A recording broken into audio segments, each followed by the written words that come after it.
So this is a quick video on the listingloop.com.au website and what we can do to improve the marketing and some of the other things for this website. So I've actually pulled in a Google speed report on the right-hand side here, as you can see. The page speed report basically says 47 out of 100, which is the average score, which is the score of the site, with the first contentful paint at 2.1 second, the average speed index at 5.8 seconds, average of 5.8 seconds to load the site, and time to interactive is 11.2 seconds. Interactive elements being the chat, some of the menu elements at the top, these accordions, these scrolling JavaScript related things happening at the bottom. So bear in mind that if 53% of the people would basically bounce if it takes more than 3 seconds for the site to load. So obviously there's some challenges with fixing this speed, and Google's obviously making some suggestions in what are the things we could do. So for an example, use video formats for animated content, eliminate render blocking resources. We can see there's some styles, CSS and jQueries that are using the full version. There's a min version for cookies, but we can minify all of this into a single binding JavaScript, into a single JS file, and obviously thereby minimizing the total load and reducing the time to load by 1.32 seconds. We can also remove some unused CSS. WordPress themes usually come up with a lot of bloated CSS that you may not need for your use case. There's about 6.1 seconds of delay, 2.5 of which is script execution. So quite a few things we can do in terms of improving the overall speed of the site.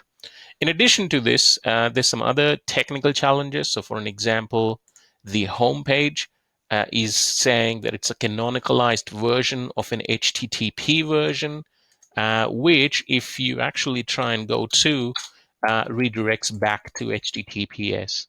So what we are essentially doing is we're telling Google that our homepage is a duplicate of this page, which is HTTP version, which then redirects back to this page. So we are essentially throwing Google and some of the other spiders into a loop by telling them that, and then obviously that's creating some confusion. In addition to this, we're also telling Google to go ahead and index this page, although it's a canonical of one of the other pages, thereby creating duplicates of the exact same page. There's some other challenges, for an example, with headers. We've said the property market you've had never access to, which is explaining the site in about one line, although this is missing punctuations or explaining the concept in a bit of a detail, thereby missing on focusing on some of the keywords. You can see that some of the other H2 tags, so H1's been the most critical elements on the page, H2 is a little less critical, but still very important to establish closest neighbor or relevance. So you can see as seen in as in an H2 probably doesn't need to be there. You could use a P tag and some of the other things related to the structure of the site. There's some images that are missing some titles. There's obviously schema, which is great. Looking at Google in terms of the domain search, we can see there's quite a few pages that Google's indexed, but a lot of these pages are mostly archive pages or blog pages.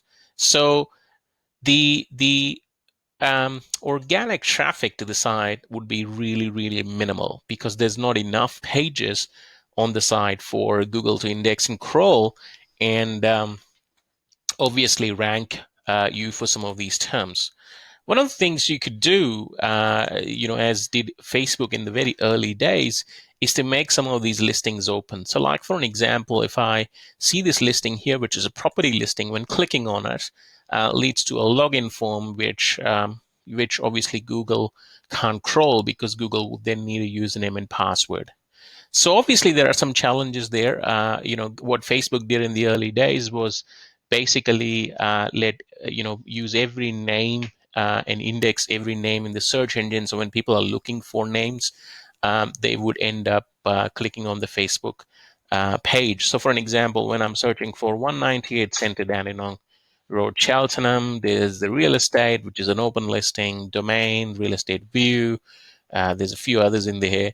So, that's all free traffic, which could then lead to a very focused landing page, which would let people, get in and sign up and, obviously subscribe to packages, which would probably obviously be the outcome that we desire.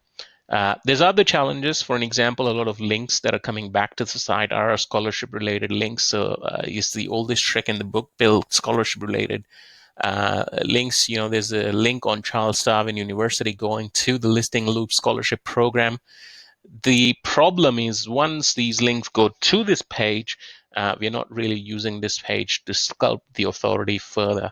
We could then, having brought all these links to this page, could then internally link to some of the most other critical pages, thereby lifting the authority of the other pages too.